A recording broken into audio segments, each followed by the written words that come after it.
Good morning. This is the Innovation Conversation. How you doing, Tom? I'm good, Kevin. How are you? I'm doing great. I think we're both smiling, both being Mets fans. It's been great. It has been great. I Yeah, mean, it has. We were yesterday. I saw it was 12-4 in the third inning. I'm like, that's pretty good. it's crazy, and it doesn't seem it seems not to. I mean, it's a great business metaphor in some ways. It seems not to matter which piece they lose. That if somebody steps in and hits a home run or ties up the game in the 10th inning or whatever. I mean, it's been just amazing. Yeah, we'll take it. I heard, I don't know if it was Ron Darling or Keith Hernandez say that in their experience they've never seen a manager use all of his players to the degree that Buck Showalter does, that everybody's contributing. So when a piece drops out, everybody's ready. That is a bit, but there's definitely a business lesson in there, right? You got to have the strategy, the game plan, the team to be ready, and then that leadership capability to understand how and when to activate those resources, to answer the bell. In past years, if they'd lost to DeGrom and Scherzer, they would have gone into a 24-game losing streak or something, right? And they have not. It's just, and it's like they haven't missed a step. I mean, it's been just amazing. So anyway, that's why we're explaining to our audience why we both are smiling. That's at least part of the reason. Sure. Anyway, so to get back down to business, today I thought it might be valuable to talk about two innovations that seem to be taking place in the industry right now, being adapted or adopted by different companies at different rates, but still there seems to be a lot of traction. And one is retail marketplaces, and the other being retail media networks, and all part of what clearly is an effort on the part of retailers not named Amazon to expand their ecosystems in a way that make a kind of bottom line sense. Yep. It was interesting. I mean, it was interesting that, I was reading one story, McKinsey report specifically about marketplaces. And one of the things they talked about was, yeah, they could grow sales, but then they had a phrase in there, which I found mildly troubling because of what it suggests. And they said, it's good for retailers in search of higher valuations. And I'm not saying it's bad to have a higher valuation, but if you're building a marketplace that's the goal, as opposed to how do we serve our customers, it strikes me that could be problematic. What do you think? Yeah, I could see how that could be problematic when thought of in that context. I mean, the argument for the higher valuation is that you are better and more fully monetizing your customer base. That sounds terrible, but you're getting more value out of the users or customers that you have, by providing more stuff for them to consume. Well, you're getting value. You're getting value by providing value. Well, you are getting value by providing it as well, because of course, you're getting the value because they're buying stuff. You're getting the commissions on that stuff, right? So it helps your bottom line, and so your customer base, becomes more valuable to you because of that. Also a well-designed marketplace, can potentially, recruit customers for you as well. I mean, that's Amazon's assertion that the long tail of selection is what really helps them get more and more folks to the site and using it. So in theory, how that, can increase your enterprise value does make sense.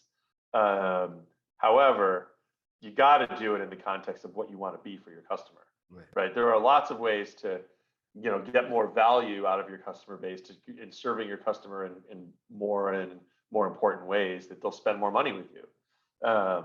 So I think you just got to be really careful that the marketplace that you offer is relevant to your customer and relevant to your value proposition. And probably incumbent on companies that are building marketplaces for retailers, because retailers aren't doing these things on their own, right? To, in a consultative way, help retailer understand what the value add is to make sure that it's additive as opposed to being subtractive in terms of the value Yeah. proposition. Yeah. Although I don't know that marketplace providers, I think a marketplace provider is trying to provide a good marketplace, which means, they want to provide, a platform, through which, you can offer this wider assortment of stuff. Right. And, having it hooked into, whatever the distribution infrastructure is for that. In many cases, these marketplaces are shipped to home. Right. I guess they could ultimately be a pickup at store, but largely they're shipped to home. Right. So, does the provider, really understand the retailer and bring those resources in to say, here's how we make your offering better? I'm not sure. You would like to think they do. Again, I would always flip it and say, as a retailer, how can I better, more broadly, but in a logical way, serve my customers, with more stuff. And so I would think for my core assortment, my core value proposition to that customer, how else can I build out marketplace offerings, right? So maybe it's culinary and ingredients, maybe it's cookware, maybe it's, home, kind of home, not furnishings, but, kind of stuff for around your, full appliances, grills. Small appliance grill. Yeah, absolutely. I'm totally with you on that. Is there places that it makes sense, or maybe around, kind of healthcare and self-care, right. And other things around nutrition or exercise and fitness, or, kind of extending off of that core value proposition you're delivering to your customers. I think that can make a lot of sense. Do you leap all the way to, offering apparel, to your customers? I'm not sure that makes sense. Unless somehow you can provide them, a better value than an Amazon, a Walmart, a Nordstrom, or Target, or somebody in that case could. Kohl's, I'm not sure. And I can also imagine that it could be graduated, right? That once if you've sold somebody a piece of, a small piece of, I don't know, weights or something like that you can, lift at home, then you could sell them maybe, an Under Armour shirt or something like that. And once you've created that relationship, you can then kind of move them into, other kinds of apparel. Yeah, but building on that trust that you've established. Right. Yeah. But it's because, and I guess one of the things I always think about is that, if you're a food retailer, your core value proposition ought to be around food, and therefore everything you do ought to be around that. But of course, the problem is a lot of food retailers don't think of themselves. I mean, they know they're supermarkets, but they don't think about food in the way that I would think they ought to, in terms of making their kind of category killer proposition.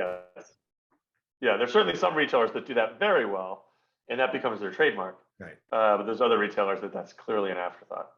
It's funny. I can remember I worked my way through college in LA, working for a clothing store called the British Stock Exchange. And it was kind of a yuppie store before they'd even come up with the word yuppies.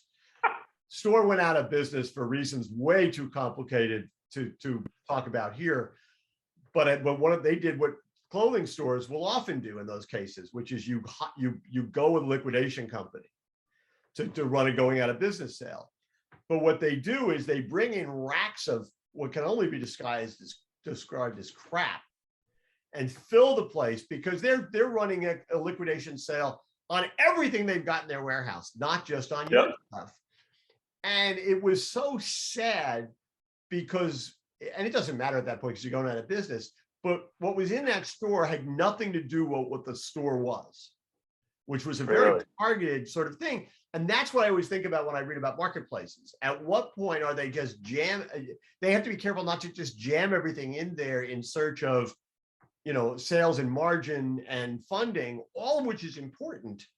But to the point where it undermines the value proposition. No, you can't undermine the value proposition. I can see if you as a retailer, you plug into a very broad marketplace, that has, a very broad range of products available, but your customer experience is designed such that it's very natural extensions off of your core.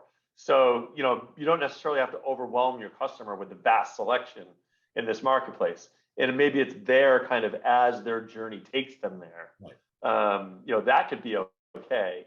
And of course, the retailer is not going to want to be saddled with all that cost and infrastructure. So in that case, marketplace could make sense. But again, it's customer centricity. It all comes down to, defining what that value proposition is and building it on it and delivering. And for your customers, if you can keep doing that, they'll allow you to do more for them. Right.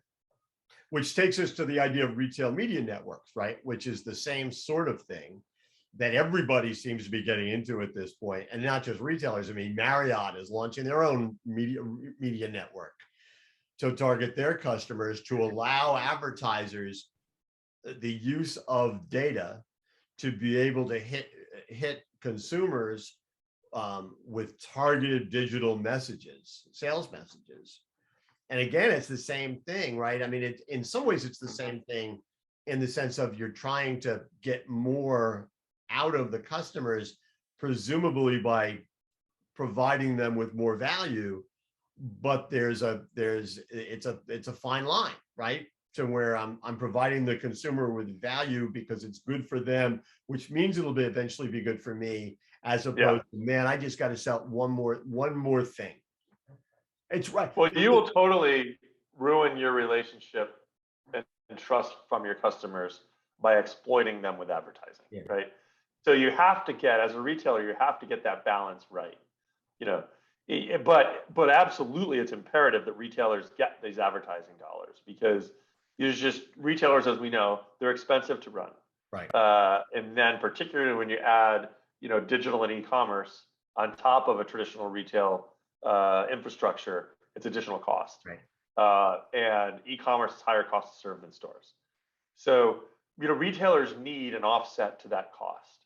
They are a great platform for connecting their customers to the products from their vendors, their suppliers. Monetizing that connection makes very good sense. So if you can do it right for your customers, where the ads you're serving them are relevant to their behavior, are relevant to what they're asking about, right.